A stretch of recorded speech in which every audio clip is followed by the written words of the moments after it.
Mas qual o futuro do peso? Ninguém sabe. E até hoje o Milei fez questão de não deixar claro o que ele planeja para a moeda argentina depois de estabilização, depois de inflação de fato controlada. Está destruindo o poder de compra da moeda, o custo de vida fica cada vez mais alto e o salário não consegue acompanhar esse ritmo de perda de poder de compra da moeda. Não consegue. Péssima lei, não acho que vai ser aprovada, está gerando muito alarde, está tirando o foco da opinião pública do real problema, que é o Estado brasileiro gastando muito, que precisa manter esse gasto público com impostos altíssimos e que o Estado está querendo passar mais imposto ainda, porque não consegue nem cumprir a porcaria do arcabouço fiscal, que é uma regra fiscal leniente e flexível e que garante o aumento da despesa pública. E nem isso estão conseguindo cumprir. Começando mais um Responde as perguntas que vocês me enviaram na quinta-feira, dia 14 de novembro, no nosso aplicativo Follow the Money. Se você ainda não baixou, baixe gratuitamente, link aqui embaixo. Mas eu recomendo, melhor ainda, baixe o aplicativo, você vai entender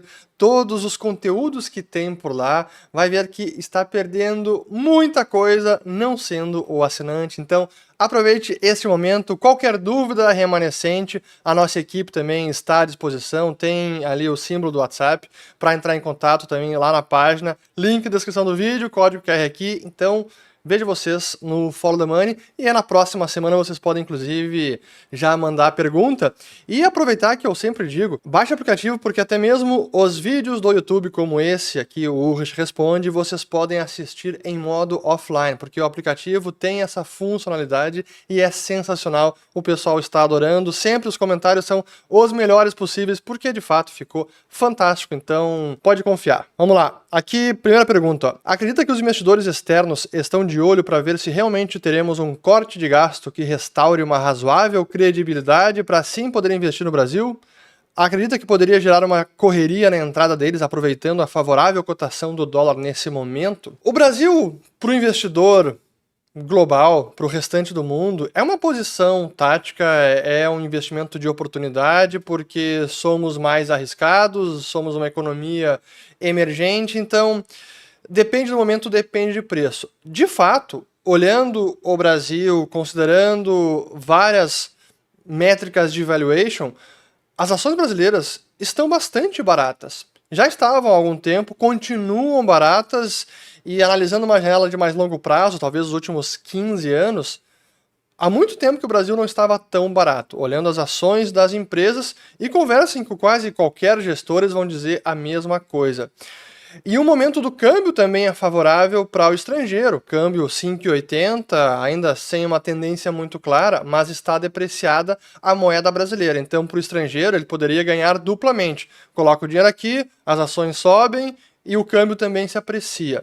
Por que não fez isso ainda?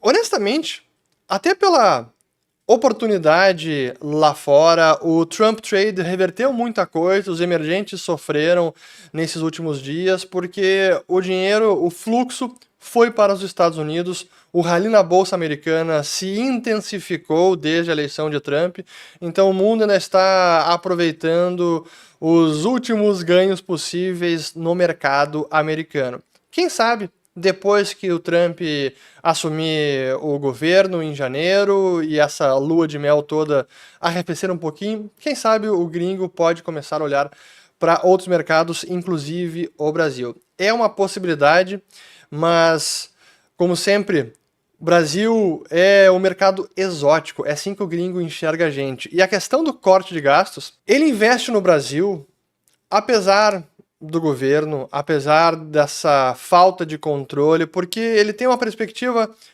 de mais médio prazo e é uma visão também mais afastada, assim, mais distante do que acontece, ele não está olhando com lupa todos os ruídos do dia a dia, então ele faz conta mais digamos, mais macro, vê o déficit fiscal, vê a trajetória da dívida, se não está sendo um absurdo e acredita que não vai sair do controle, aí ele coloca dinheiro.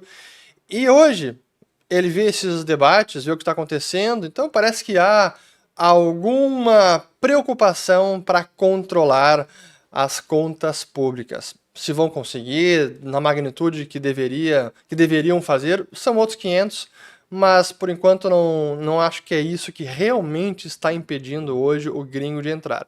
É um fator negativo? É, mas não acho que é o principal. Eu tô realmente me colocando nos sapatos, né, nos shoes dos gringos e como eles enxergam uma economia como o Brasil. Mas tem mais pergunta depois sobre corte de gastos, pacote fiscal, então eu vou voltar a isso depois. Agora a gente vai para a próxima aqui, ó. Acha que existe correlação entre o Bitcoin e o market cap do Tether, que é a stablecoin dólar Tether? Parece que por trás da subida do Tether está também a dívida do Tesouro. Pode-se dizer que o governo americano está a ajudar esse ciclo? Se for a comparar, ambos começam a subir em 6 de novembro de 2024. Para colocar, assim, contextualizar o que é o dólar Tether. É uma stablecoin, portanto é uma cripto que é lastreada no dólar. Então, ao emissor dessa cripto, que é a Tether Limited, que é baseada em Hong Kong, e o que ela faz é emitir a cripto e comprar ativos americanos. E ela investe nos treasuries, que esse é o ativo, essa é a reserva, esse é o lastro da stablecoin dólar Tether. Ela já tem mais de 100 bilhões de dólares emitidos e praticamente todo esse caixa está investido no Tesouro Americano, rendendo hoje um bom dinheiro, já que a taxa de juros está em 4,75%, taxa básica americana. E no passado, eu tinha mais preocupação até que o dólar Tether pudesse estar inflando artificialmente o preço do Bitcoin. Hoje, pelo tamanho do mercado, pela quantidade de ETFs, pela quantidade de exchanges, pelos inúmeros veículos que existem para investimento no Bitcoin, não me parece que o Tether hoje tem tanta relevância quanto antes. Claro que é muito importante, mas se estiverem criando stablecoins sem o devido lastro, que aconteceu no passado em alguns momentos, eu indiquei isso na época, identifiquei e até coloquei alguns vídeos, vou colocar eles aqui. Isso eu tô falando 2018, 2019. Era uma preocupação maior que eu tinha, hoje não tanto. E eles conseguiram demonstrar as suas reservas ao longo do tempo. A Tether Limited comprovou, ou publicou o documento que eles chamam de attestation, que é um atestado de reservas. Não é uma auditoria, mas é um documento satisfatório, mas não acho que hoje é o grande driver no preço do Bitcoin. Acho que tem mais dinheiro do mundo inteiro pressionando para cima a cotação do BTC. E tampouco acho que há uma relação com o crescimento da dívida americana e o Tether Limited.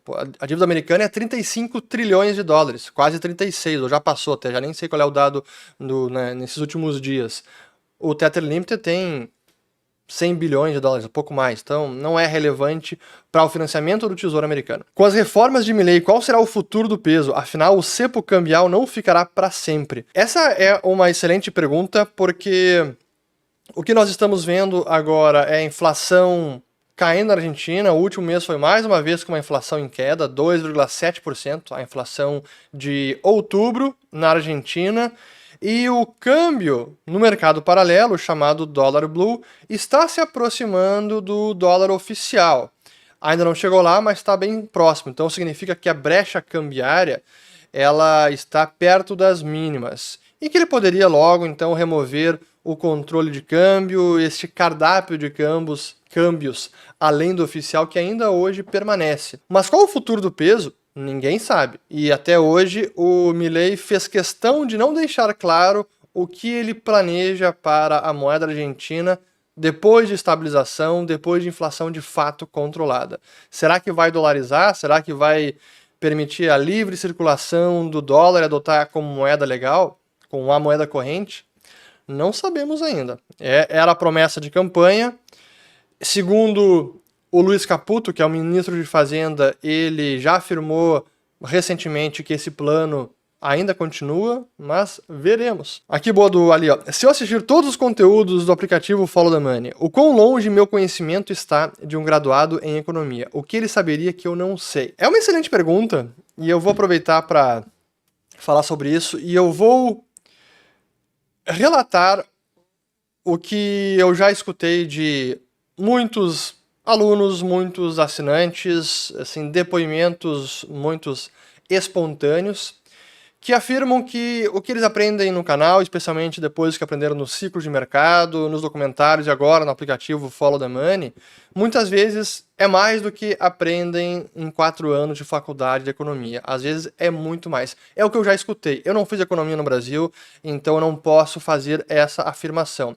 Mas eu garanto que no aplicativo, nas nossas análises semanais, nos cursos, nos documentários, tem muito conhecimento de economia, de finanças, de mercado e conhecimento aplicável que você vai usar no seu dia a dia, porque talvez essa seja a grande diferença entre uma faculdade de economia e o que a gente ensina aqui, é a aplicabilidade prática deste conhecimento, que é o fundamental. Assim, a não ser que você queira ser meramente um acadêmico, e sem nenhum demérito a quem quer ser acadêmico, a gente busca usar as teorias econômicas, usar a ciência econômica para entender como o mundo funciona, como navegar nos mares turbulentos dos mercados, como tomar melhores decisões financeiras na sua vida pessoal, familiar, no seu negócio, com a sua carteira de investimentos. Acho que esse é o objetivo e esse foi o meu principal interesse desde o início em me aprofundar em economia. Como é que eu posso aplicar esse conhecimento no meu dia a dia e não só teorizar sobre economia. E talvez o que você não vai ver tanto aqui é teoria pura por teoria. Esse estudo mais... Às vezes a gente aprofunda temas de teoria também, mas não é o foco apenas. E certamente a gente vai gastar pouquíssimo tempo estudando Karl Marx ou outras ideias atrasadas que não ajudam em nada a nenhuma nação. Vamos lá. Pensando em fazer a pós-graduação em escola austríaca do Instituto Mises Brasil, se eu vou dar uma palhinha por lá. Hoje eu não sou professor, eu já fui, mas de vez em quando a gente faz uma participação especial, mas não é promessa nenhuma. Mas é um curso muito bacana. O que está lendo atualmente? Poderia sugerir um que falasse de macroeconomia? O que eu estou lendo atualmente envolve macroeconomia, mas não é especificamente sobre macroeconomia. É um do Russell Napier chamado The Anatomy of the Bear, Anatomia do Urso, em que ele analisa os grandes fundos do mercado de ações nos Estados Unidos no último século e como esses fundos acabaram trazendo uma excelente oportunidade de investimento. Porque esse é o principal objetivo, acho que é o desejo de todo investidor, é chegar num mercado em que teve um crash, uma correção, o mercado está ali na lona, nas mínimas, e que aí é a grande oportunidade de multiplicar patrimônio, de realmente fazer fortuna, num grande mercado de urso no fundo. E ele estuda muito bem esses momentos, é muito bacana, e esse é o objetivo, é como identificar o fundo de um bear market, um mercado pessimista, de baixo, o mercado do urso. Excelente, o Russell Napier é um craque, e não vou trazer aqui ainda spoilers, mas vocês ainda vão falar mais, vocês ainda vão ouvir falar mais sobre Russell Napier aqui no canal. O que você acha da teoria de Alt-Season, que é a temporada das altcoins, as criptos além do Bitcoin? Que após uma grande entrada de capital no Bitcoin, em um segundo momento esse capital migra para as altcoins. É verdade, isso costuma acontecer, não descartaria que pudesse ocorrer novamente agora nesse rally do Bitcoin. A gente viu isso em 2013, que tinha bem menos altcoins, mas especialmente em 2017 e 2018, né, o Bitcoin acabou fazendo fundo, ou acabou iniciando essa correção mais rápido em 2018, comecinho do ano, e as altcoins, como o Ethereum, acabaram subindo um pouco mais, e depois vimos em 2021, então é possível, mas eu já falei aqui, eu não faço trade, não fico operando no mercado de criptos, eu sou mais um hodler, então um detentor de longo prazo de Bitcoin, mas também tem uma posição pequena no Hash 11 da Hashdex, que é um ETF de um índice de cripto. E aí você participa Ethereum, Solana, enfim, todas as criptos que fazem parte deste índice. Pensando no espaço de tempo de 2 a 3 anos, não seria melhor aproveitar os altos juros por aqui na renda fixa em detrimento a investir no Tesouro dos Estados Unidos? É uma ótima pergunta também, e eu entendo que eu já respondi ela no domingo passado ou no anterior, mas vale a pena revisitar esse ponto, porque por trás da pergunta está também a premissa de que o Brasil não vai pro buraco, o Haddad e Lula vão conseguir aí levar o fiscal aos trancos e barrancos sem destrambelhar por completo. E, portanto, imaginando um cenário de 2 a 3 anos, com o Selic a quase 13% ou 14%, já vou falar sobre isso, imaginando um câmbio em 5,80, será que, para frente, o cenário mais provável não é até de um câmbio se apreciando e o juro ainda no patamar elevado, talvez por mais 1 ou 2 anos acima de 10%, e se esse é o caso, não é uma oportunidade, falando estritamente de renda fixa, tá? Não estou falando coloca tudo em renda fixa, mas respondendo a pergunta, será que não vai dar um retorno melhor do que hoje comprar dólar, deixar investido no Tesouro Americano a 4,5%, um pouco mais, um pouco menos, com uma tendência de queda de juros e talvez o câmbio se depreciando? Será que o play melhor não seria reais brasileiros, renda fixa em reais? Eu acho que sim. Se eu tivesse que fazer uma aposta, eu diria que sim, é melhor, mas é importante explicar bem a minha resposta, porque esse é o cenário base que eu tenho. Não acredito que o fiscal vai completamente destrambelhar e que eles vão conseguir implantar toda a agenda econômica destrutiva para o Brasil. Não que não estejam tentando e evitando ao máximo cortar os gastos, mas no fim das contas haverá um freio pela sociedade, pelo mercado, pelo Congresso, de uma terra arrasada por completa. Nesse sentido, se isso não acontece, é bem possível que o real se valorize. 2026 teremos eleições, pode ser que outro governo, oposição, ganhe, e se vier com uma plataforma de mais austeridade fiscal, de fundamentos macroeconômicos, ortodoxia e não déficit fiscal, keynesianismo, marxismo econômico, é possível sim que a gente veja um cenário mais positivo para o real brasileiro. Mas esse é o cenário que eu diria que até o mais provável, mas não disparado, marginalmente mais provável. Agora, eu não tenho como apostar todas as minhas fichas nesse cenário. É por isso que eu seguiria dolarizado ou com investimentos internacionalizados em ativos em moeda forte, com Bitcoin, com ouro.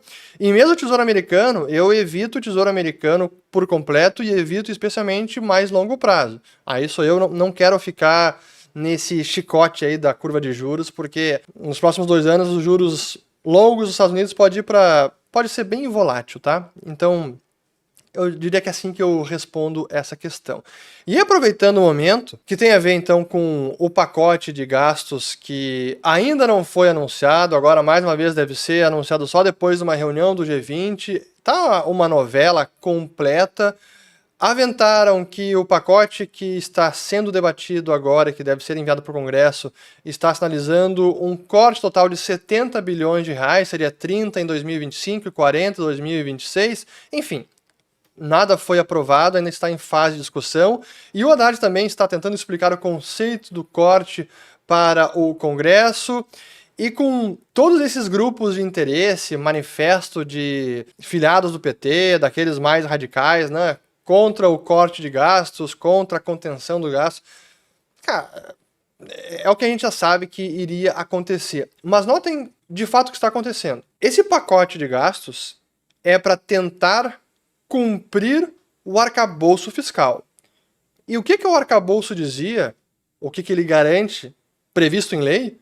Crescimento real do gasto público em 2,5% ao ano. E essa regra do arcabouço fiscal não é uma regra boa, não vai conter o crescimento da dívida, trajetória da dívida, mesmo cumprindo o arcabouço fiscal, seguiria aumentando. E eu já critiquei muito o arcabouço, disse que era uma regra ruim, poderia ter sido pior ainda, mas ainda assim é ruim, e não vai de fato trazer um controle e uma solidez macroeconômica para o Brasil. Talvez daqui 2 anos, ou nem tanto, a gente precise de um novo marco fiscal. Mas agora esse pacote de gastos é para simplesmente tentar cumprir o arcabouço fiscal que já é ruim. Porque se nem isso for feito, aí o arcabouço que já é ruim não será cumprido, o déficit vai ser pior ainda, um buraco ainda maior, e a dívida vai seguir aumentando num ritmo também mais preocupante. Então, por isso que o fiscal brasileiro está numa situação tão delicada, porque não estão conseguindo cumprir nem o que já era uma regra leniente com o gasto público, bem flexível. Nem essa regra fraca, que era fácil de ser cumprida, nem essa eles estão conseguindo cumprir. É realmente um problema. Mas, no final do dia, acho que o cenário base é que alguns controles serão forçados a instaurar. A contragosto, sem dúvida, e é isso que vai impedir uma destruição completa da economia brasileira. Para encerrar essa pergunta, eu não aposto as minhas fichas que é isso que vai acontecer. Acho que é o mais provável, o cenário base, mas, na dúvida, não dá para ficar comprado 100% no real, ficar comprado 100% na Bolsa Brasileira e simplesmente esquecer o restante do mundo e dizer, não vai dar em nada, fiquem tranquilo, o Brasil vai decolar. Gostaria de dizer isso, de afirmar com toda a convicção do mundo, mas não consigo. E aí, para complementar essa pergunta que eu acabei de responder, nesse cenário, o que está acontecendo com os juros, cara? É impressionante, eu preciso agora colocar na tela aqui, vamos lá, o real brasileiro, deixa eu primeiro aqui, ó. Vamos lá, o que nós temos de juros? IPCA, Tesouro IPCA 2029, chegou hoje durante o dia, ou ontem, que eu tô gravando esse vídeo na quinta-feira, 14 de novembro, chegou em quase IPCA mais 7%. Cara, IPCA mais 7%. Se a gente relembrar outros momentos estressados, cara, aqui é o 2035, tá? Agora, então, quase 7%, 6,80%. A gente precisaria voltar ali perto do impeachment da Dilma, quando chegou assim 7,80%. Esse era o nível de descalabro, um rombo nas contas públicas e sem muita perspectiva do que poderia acontecer. Aí, claro, veio o impeachment, veio o Temer e o teto de gastos e voltamos a ter uma melhora nos fundamentos da economia, depois da reforma da Previdência, enfim. Conseguimos reajeitar aí o trem fiscal brasileiro que tinha já saído dos trilhos. Agora ele está tentando novamente sair dos trilhos, está com toda a cara que vai sair, mas o governo tentando recolocar ou sendo forçado pelo mercado. Mas esse nível de juros, IPCA mais 7, esse é o alerta, cara. Façam alguma coisa.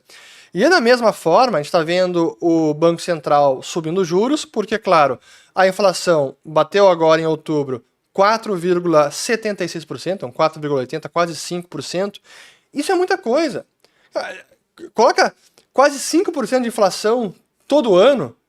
Cara, tá destruindo o poder de compra da moeda, o custo de vida fica cada vez mais alto e o salário não consegue acompanhar esse ritmo de perda de poder de compra da moeda. Não consegue. Esse é o problema. E claro, agora o Banco Central se vê obrigado a aumentar os juros, como aumentou na última reunião, agora estamos em 11,25%. E vejam só o que o mercado agora está apostando. Na reunião de dezembro, essa aqui é a perspectiva nesse momento, probabilidade maior de 75 pontos base. Então, terminaríamos o ano com 12% de taxa Selic. É isso que está previsto agora.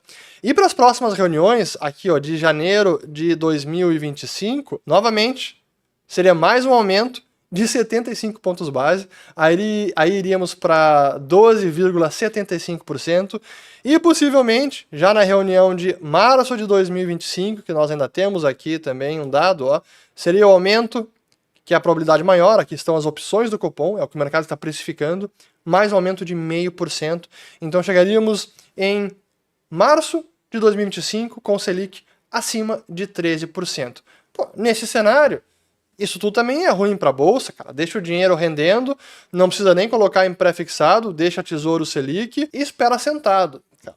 Complicado, realmente é... Enfim, vamos lá aqui, vamos avançar, senão vou me empolgar demais e a gente não termina nunca o vídeo. Sabendo que o Fed tem permissão para negociar a própria dívida americana, isso significa que ele pode praticar marcação ao mercado, deixando o título maturar? Deixa eu explicar o que o Fed pode fazer. O que o Banco Central americano faz é comprar títulos do Tesouro americano, mas diretamente dos bancos. Ele não compra do Tesouro, ele compra dos bancos. O que sim ele faz, normalmente, é esperar os títulos da sua carteira vencerem. E ele não vende antes do prazo, normalmente. É isso que está acontecendo agora. Quando a gente vê o balanço do Fed caindo lá dos quase 9 trilhões de ativos que eles tinham, já baixou pra caramba, já tá, acho que em nível 7, não tá, até deixa eu colocar aqui na tela, que temos, ó, chegou em quase 9 trilhões lá no início de 2022 e agora está, exatamente, ó, baixou de 7 trilhões, agora 6 trilhões 994 bilhões de dólares. Essa redução aqui do balanço do Fed, dos ativos totais, significa que ele está deixando os títulos vencerem, ele não está vendendo para o mercado, simplesmente deixa vencer. Mas tem outra coisa interessante, o Fed é uma das poucas, se não únicas, instituições do planeta que adotam uma contabilidade própria. Por exemplo, eles registram passivo negativo. Tudo que eles devem hoje para o Tesouro Americano, porque eles têm um prejuízo operacional brutal. Até deixa eu colocar na tela aqui para quem nunca viu isso aqui, ó. Olha que lindo esse gráfico. Ó, passivo do Fed, os que ele tem para enviar de lucro para o Tesouro Americano. O que aconteceu? A partir de 22, quando ele aumentou os juros, começou a ter um prejuízo operacional. E hoje o Fed está com mais de 208 bilhões de dólares de prejuízo. Isso é o que ele deve para o Fed, para o Tesouro Americano. O Fed deve para o Tesouro Americano. E como é que ele registra isso no balanço? Simplesmente como um passivo negativo. Em vez de registrar como uma perda no seu demonstrativo de resultado do exercício, ele registra como um passivo negativo. É um negócio bizarro. Além disso, ele não pratica marcação ao mercado. Se ele avaliasse toda a sua carteira de títulos da dívida americana, de hipoteca, que supera 6 trilhões de dólares, se ele avaliasse ou precificasse com base no valor de mercado, ele teria também um prejuízo na ordem de quase trilhão, já supera 1 trilhão de dólares. Mas o Fed não faz isso porque ele pode fazer isso. Vamos lá, estou lendo o livro do Software, onde o autor apresenta a tese de que o primeiro grande player a adotar o Bitcoin terá vantagem competitiva frente aos demais. Acredita na possibilidade de termos uma corrida dos bancos centrais ao Bitcoin nas próximas décadas? Acredito na possibilidade. Eu vejo antes os bancos centrais que precisam, porque estão escanteados do sistema financeiro mundial, como por exemplo a Rússia, daqui a pouco a China, outros países, Irã. Então eu vejo antes esses países fazendo isso. E será que essa tendência pode desencadear uma corrida para o Bitcoin, até pelo Fed, por exemplo, o Banco Central Europeu, até o Banco Central Brasileiro? Acho até que pode, mas não seria o meu cenário base. Vejo como uma possibilidade, mas não contaria muito com isso. Para você, quais são os melhores livros sobre a forma do Buffett de investir? Pois eu tenho ele até aqui, ó. Está neste. Até vou deixar um pouquinho, eu vou pegar ele aqui, ó. São 2 livros que eu acho esse. Primeiro, a própria biografia que é do Roger Lowenstein. Essa até é em português, ó. A Formação de um Capitalista Americano. Baita livro, leitura fácil, se aprende muito, mas para mim a melhor forma de aprender sobre investimento é por meio das próprias cartas da Berkshire Hathaway que Warren Buffett sempre escreveu todo fim de ano. Aliás, ele divulga no, acho que é abril, maio, se eu não me engano, perto da reunião anual dos acionistas da Berkshire Hathaway, que já virou o Super Bowl do capitalismo. E aqui tem várias coleções, essa aqui é uma coletânea, já tem algum tempo. Essa aqui eu comprei, foi 2006 ou 2007, eu acho. Essa aqui é de 2001, mas eu comprei em 2006, eu tava morando em Londres, cara. E é bacana porque aí são as cartas de diferentes anos, mas elencadas por temática também. É fantástico, é muito bom. Ele tem uma forma de escrever que é muito fácil, mas sempre com muitos ensinamentos, umas tiradas fantásticas e tem uma boa dose de bom humor também. Acho bem legal. Então, para mim, eu leria as cartas do Buffett. Assim que eles divulgam os resultados anuais, eles divulgam também a carta do Buffett. Você acredita que a PEC da redução da jornada irá impactar negativamente as empresas? Diminuir as horas de trabalho semanais num país com baixa produtividade não seria imprudente? Cara, é completamente inviável esse projeto, além dos erros grotescos que na lei está escrito que seria 4 dias e de 8 horas de trabalho, que daria 32 e não 36 horas, como está escrito na lei. Enfim, um negócio meio erro grotesco, matemática. Mas, além disso, é claro que essa lei ela ignora todos os efeitos negativos, deletérios para os trabalhadores, para as empresas, para a economia do país, porque muitos negócios, especialmente as pequenas e médias empresas, poderiam quebrar da noite para o dia, porque essa lei encarece e muito o custo de contratar mão de obra, porque estaria obrigando o empregador a pagar o mesmo salário por menos horas trabalhadas. É uma espécie de controle de preço. No caso aqui seria um salário mínimo camuflado, mas que ignora que não se pode pagar para um trabalhador algo completamente desconectado da sua produção, do seu nível de produtividade. E esse é o grande problema da economia brasileira, que não consegue aumentar a produtividade há 40 anos, está estagnada, à exceção do agronegócio, a produtividade da economia brasileira, todos os outros setores, ela está estagnada. E a única forma de aumentar os salários dos funcionários de forma sustentável é por meio de ganhos de produtividade. Isso não está acontecendo. Então, embora a intenção possa ser boa, melhorar a qualidade de vida dos trabalhadores e aumentar o salário deles, na prática o que vai acontecer é encarecer o custo da mão de obra, que já é muito caro por conta do Estado, por conta dos impostos escorchantes. É isso que deveria ser eliminado, que isso desincentiva a contratação de mão de obra. Qualquer um que já abriu uma empresa sabe como é difícil contratar, porque o governo desestimula a contratação, impondo uma série de ônus ao empregador. É muito caro. E essa lei tornaria ainda mais caro o emprego. Então vai diminuir a quantidade de vagas disponíveis, vai gerar desemprego e vai jogar os trabalhadores para mais informalidade. Então a intenção até pode ser boa e nobre, mas não adianta julgar as intenções. É preciso julgar a lei pelos seus resultados concretos que ela pode ter. E os resultados dessa lei de eliminar o 6+1 seriam os piores possíveis. E mais, se um empregado quer pactuar com seu empregador de trabalhar 6 dias por semana e folgar um, que assim seja, que haja liberdade, livre negociação de pactuar contratos também entre funcionário e empregador, porque o que a lei está prevendo, nesse caso, seria proibir esse arranjo, que é desastroso. Isso, então, seria realmente uma péssima lei.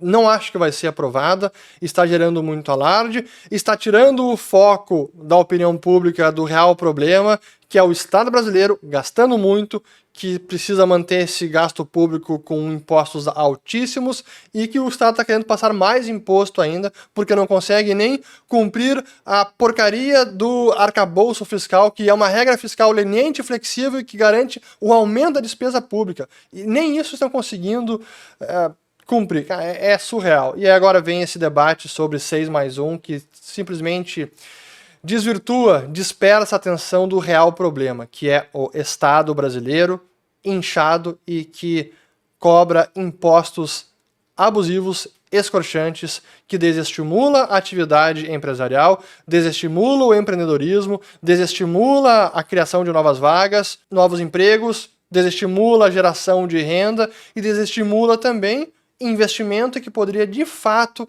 aumentar a produtividade da economia e que é isso que traria salários crescentes, ganhos de produtividade. Analisem qualquer economia nos últimos 20 e 30 anos. O que permitiu salários melhores foi a produtividade que aumentou ao longo dos anos. Vejam a China, Estados Unidos, países até na Europa, países, até mesmo o Japão, que dizem que o Japão está estagnado. Não, o absoluto pode estar estagnado, mas com a população decrescendo, o PIB per capita no Japão está subindo, porque também há ganho de produtividade, coisa que não acontece no Brasil. Aí está o problema. Eu fiz um vídeo sobre isso no passado, vou colocar o link aqui em cima, sobre o grande desafio da economia brasileira é destravar a produtividade. E uma lei como essa minaria ainda mais a economia, a produtividade do que os trabalhadores podem produzir. É uma lei não é nem lei de país rico, é uma lei de alguém analfabeto em economia e deveria ser uma exigência de toda lei, como essa ou qualquer outra, que o proponente da lei justificasse e incluísse na sua proposta de lei a sua análise de viabilidade econômica. Quais são os impactos que essa lei pode ter? Porque, até como dizia o Henry Hazlitt e também o próprio Frederic Bastiat, é a diferença entre o bom e o mau economista. O bom economista é aquele que entende os impactos de uma política pública, não apenas no curto prazo e num grupo específico de pessoas, mas também no longo prazo e em todos os grupos de pessoas, na economia como um todo. E é isso que quem propõe esse tipo de medida não está nem pensando, apenas, parece bacana, legal, vou solucionar um problema. Não, vai gerar novos problemas e agravar a situação. Enfim, vamos lá, vou me estender demais, mas, cara, é brincadeira. Aqui pergunta, Bitcoin e ouro ou Bitcoin ou ouro? Para mim, os dois, Bitcoin e ouro. Acho que são complementares, mas para mim a alocação em Bitcoin é crescente, é maior em relação ao ouro e tende a crescer, mas os dois são importantes. E por fim aqui, qual o tempo de encontro do Follow the Money de hoje? Como é que é o Follow the Money? Bom, novamente, baixe o aplicativo e normalmente as lives de quarta-feira, que a gente faz sempre às 19 horas, normalmente é 30 minutos de conteúdo que eu preparo, alguma análise aprofundada sobre vários temas, bem bacana, e aí depois uns 30 a 40 minutos respondendo as perguntas de vocês ao vivo. Então fica algo entre 1 hora no total, mas depois você pode baixar, assistir em 2 vezes, enfim, como quiser, ou pode só escutar as perguntas, só a parte de conteúdo, enfim, você decide, mas não perca essa oportunidade. Fico por aqui, espero ter gostado de mais um Ulrich Responde, que tenham um ótimo domingo com seus amigos, suas famílias, desfrutem, espero que tenham lavado as louças. Voltamos no próximo, se inscreva no canal, compartilhe o vídeo, isso é importante, pessoal. Compartilhe o vídeo, faz uma baita diferença, não subestime. Então antes de clicar aqui para sair, compartilha, manda para algum amigo, algum colega de trabalho, algum familiar, diz, assista aí que tá demais o Ulrich Responde hoje. E fico por aqui, valeu, até o próximo, obrigado.